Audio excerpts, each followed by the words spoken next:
জাহান্নামের অবস্থা এত ভয়ঙ্কর হবে, জাহান্নামের ভেতরে লক্ষ লক্ষ কোটি কোটি কাফির মুশরিককে দেওয়ার পরেও জাহান্নাম বলবে হালমিম মাজিদ, আরো আছে নাকি, আরো দাও। কোটি কোটি কাফেরের দল, মুশরিকের দল, সীমা লঙ্ঘনকারী দল, তাদেরকে যখন জাহান্নামে ফেলা হবে, বড় বড় পাথরখণ্ড জাহান্নামে ফেলা হবে, তারপরও জাহান্নাম বলবে হালমিম মাজিদ, আরো আছে নাকি, দাও, আরো দাও, আরো দাও।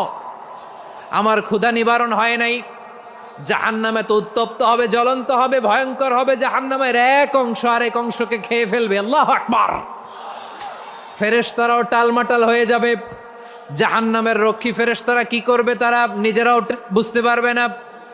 কোটি কোটি মুশরিক কাফেরদেরকে জাহান্নামে নিক্ষেপ করার পরেও জাহান্নাম ঠান্ডা হবে না, শান্ত হবে না, বলবে হাল মিম মাজিদ, আরো আছে নাকি, আরো দাও।